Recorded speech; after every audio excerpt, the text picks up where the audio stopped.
দাদা কি খুঁজছো? আরে বোন, তেল খুঁজছি, কোথাও পাচ্ছি না। তুই কি তেল দেখেছিস? না দাদা, তেল নেই।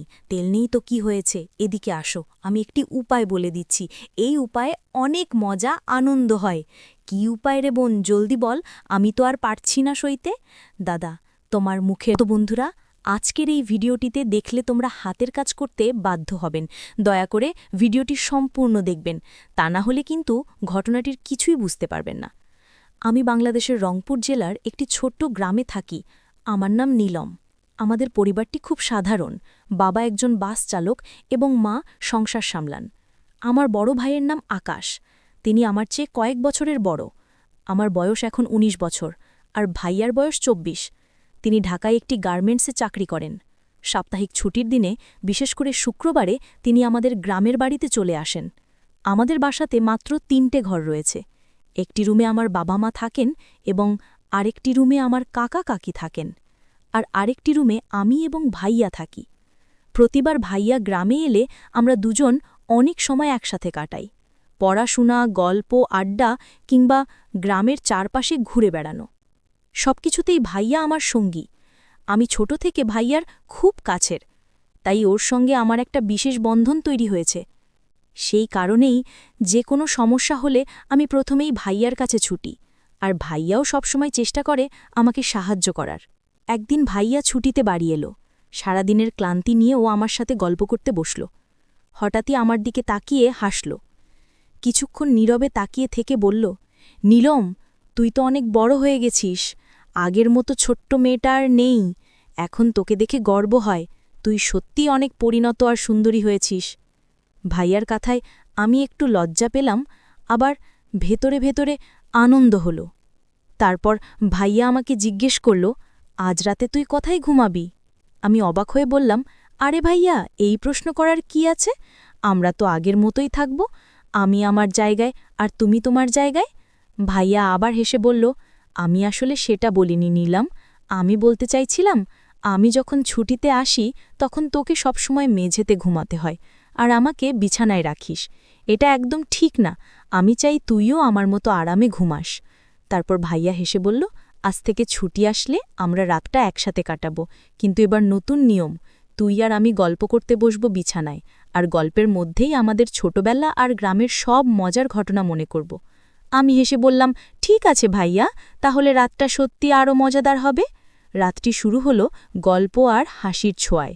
আমরা দুজন ছোটবেলার কৌতুক, স্কুলের দুষ্টুমি আর গ্রামের মজার স্মৃতি নিয়ে গল্প করতে করতে সময়টা অজান্তেই কেটে গেল। মনে হলো এই মুহূর্তগুলোই আমাদের ছুটির দিনগুলো সবচেয়ে আনন্দদায়ক মুহূর্ত। হঠাৎ ভাইয়া একটি প্রশ্ন করল। একটু হেসে বলল, নীলম, তুই কি কখনো কোনো ছেলের সঙ্গে প্রেম করেছিস বা কারোর সঙ্গে ভালো লাগার অনুভূতি পেয়েছিস? আমি একটু লজ্জায় তাকিয়ে রইলাম, কিন্তু মনে হলো ভাইয়া শুধু আমার সম্পর্কে জানতে চাইছে, আমার নিরাপদ ভাবনা ও অনুভূতিগুলো বুঝতে চাইছে। আমি ধীরে ধীরে উত্তর দিলাম, না ভাইয়া, এখনও কাউকে নিয়ে এমন কোনো অনুভূতি হয়নি। আমি এখন পড়াশোনা আর পরিবারের উপর মনোযোগ দিতে চাই।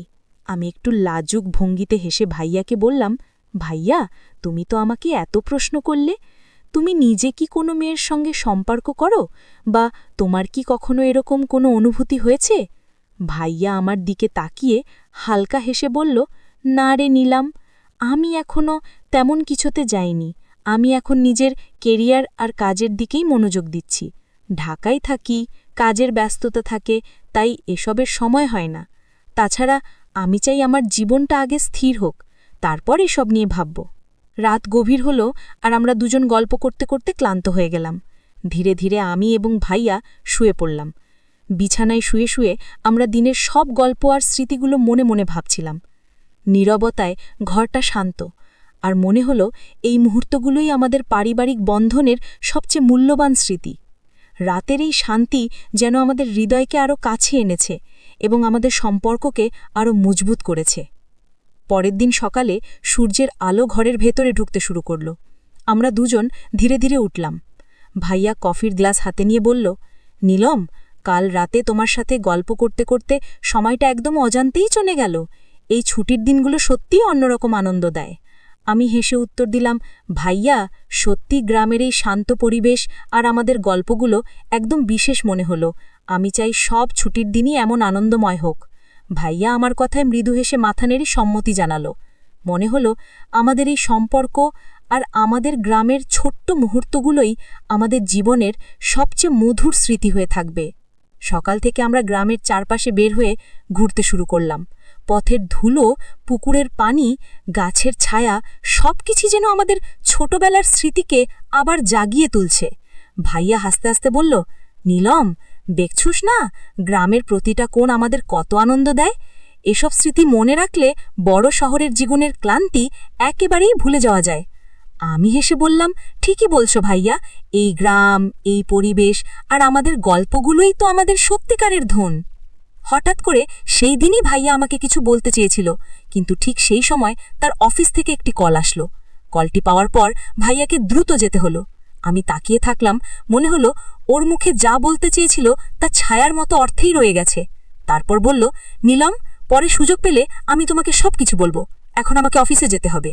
ভাইয়া অফিসের জন্য চলে যাওয়ার পর আমি একটু নীরব হয়ে রইলাম। ঘরটা হঠাৎ বেশ ফাঁকা মনে হলো, কিন্তু আমি জানতাম যে কিছু ভাইয়া বলতে চেয়েছিল সেটা অবশ্যই পরে বলবে। আমি জানলাম এমন ছোট ছোট মুহূর্তগুলোই আমাদের সম্পর্ককে আরও শক্ত করে, আমাদের পারিবারিক বন্ধনকে আরও গভীর করে।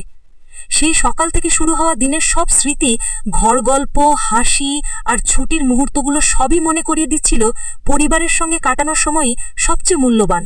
কয়েকদিনের জন্য আমি একরকম অস্থির মন নিয়ে থাকলাম। রাতের ঘুমও ঠিকভাবে আসছিল না। মনে হচ্ছিল ভাইয়া কি যেন কিছু বলতে চেয়েছিল, কিন্তু শেষ মুহূর্তে বলতে পারিনি। তার কথার ধরন, তার চোখের দিকে তাকানোর ভঙ্গি সবই আমাকে অদ্ভুতভাবে আকৃষ্ট করেছিল। মনে হচ্ছিল সেই কিছু যেন আমার সঙ্গে সম্পর্কিত একটি বিশেষ বিষয় যা আমাকে জানতে হবে। কিন্তু কেন তিনি বলতে পারেননি সেটা এক রহস্য হয়ে রয়ে গেল। আমি ঠিক করলাম এখনই ভাইয়াকে কল করব না, কিছু জিজ্ঞেস করব না। তবে মনে মনে আমি বারবার সেই মুহূর্তের কথা ভাবছিলাম। তার প্রতি কৌতূহল দিন দিন বাড়ছিল। কখনো মনে হচ্ছিল আমি হয়তো বুঝতে পারবো কি বলতে চেয়েছিল, আবার কখনো মনে হচ্ছিল ধৈর্য ধরতেই হবে। হঠাৎ করে একদিন ভাইয়া আমাকে ফোন করলো। তার কণ্ঠে এক ধরনের গুরুত্ব আর নরমতা ছিল। সে বলল, নীলম, আমি বাড়ি এসে তোমার সঙ্গে একটি গুরুত্বপূর্ণ বিষয় নিয়ে কথা বলবো।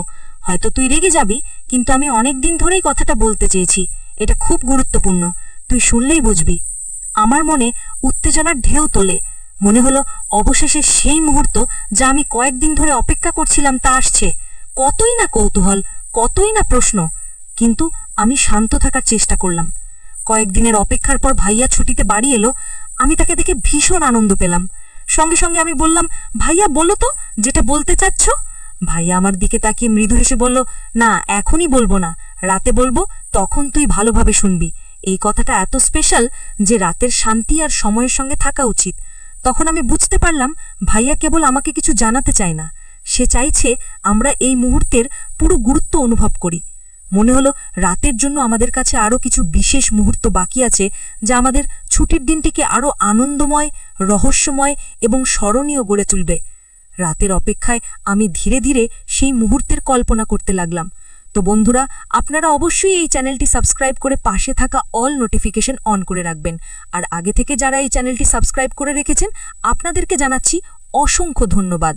তো বন্ধুরা, আজকের মতো ভিডিওটি এখানেই শেষ করছি। দেখা হচ্ছে পরবর্তী নতুন কোনো ভিডিওতে। ভালো থাকবেন সবাই।